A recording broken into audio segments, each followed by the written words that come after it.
အားလုံးပဲမင်္ဂလာပါဒီနေ့ကျွန်တော်တို့မောင်ငင်းချင်ပြုတ်လောက်သွားကြမှာဖြစ်ပါတယ်ဒါကြောင့်မလို့အစင်စင်ဘလို့ပြုတ်လောက်သွားမလဲဆိုတာစိတ်ဝင်စားတယ်ဆိုရင်တော့ကျွန်တော်အဆုံးထိလိုက်ပါကြည့်ရှုလိုက်အောင်โอเคကျွန်တော်ဖတ်မှာဦးဆုံးအနေနဲ့အချောက်ခံရမှာဖြစ်တယ်ကျွန်တော်တို့ကကြောက်တော့အခုလိုပဲနေအောင်ချီနေလေးနဲ့အချောက်ခံတာဖြစ်ပါတယ်ကျွန်တော်တို့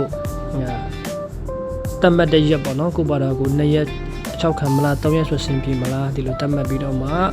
အဲ့လိုအချောက်ခံဖို့ဖြစ်ပါတယ်ဟုတ်ကဲ့ပါအခုတော့ကျွန်တော်6ခံပြီးလို့တင်ထားတဲ့အနေအထားဖြစ်ပါတယ်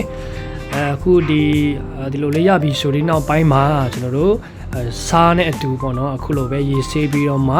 ကျွန်တော်နှိမ့်နေချက်အဆင့်ကိုတွားရမှာဖြစ်ပါတယ်အခုလိုပဲကျွန်တော်တို့အဆင်ပြေတဲ့ပစ္စည်းလေးတွေပဲပေါ့နော်ပစ္စည်းလေးစုံစုံလေးမရှိတော့အခုလိုပဲအဆင်ပြေလိုလေးပဲကျွန်တော်တို့မငင်းချင်း6ပြီးတဲ့နောက်ပိုင်းမှာအခုလိုပဲစားလေးရောပြီးတော့မှရေလေးနဲ့နှိမ့်နေပြီးတော့မှအစိမ့်သက်လေးထွက်သွားအောင်ပေါ့နော်အစိမ့်ဒီနှံလေးတွေပျောက်သွားအောင်ခုလိုလုပ်ပြီးတဲ့နောက်ပိုင်းကျွန်တော်တို့အခုလိုရလာတာဖြစ်တယ်ဆိုတော့ကျွန်တော်ဆက်လက်ပြီး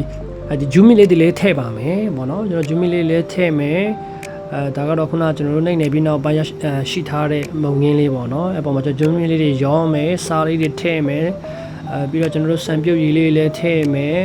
ပြီးတော့ကျွန်တော်ငှုတ်တီး6မုံပေါ့နော်အဲ့ဒါလေးလည်းထည့်ပြီးတော့မှအားလုံးကိုအခုလိုပဲ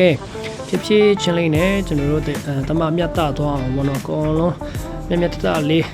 ဓာတ်လေးတွေပြည့်သွားအောင်အခုလိုပဲကျွန်တော်တို့နှိမ့်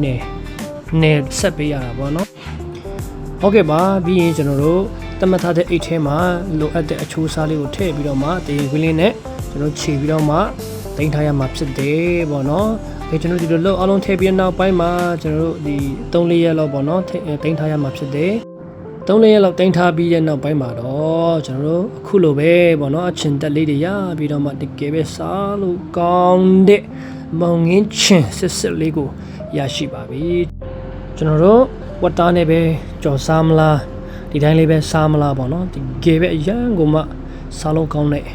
မောင်ငင်းချင်စစ်ရပါပြီဟုတ်ကဲ့ပါကျွန်တော်တို့ဗီဒီယိုလေးကတော့ဒီလောက်ပါပဲ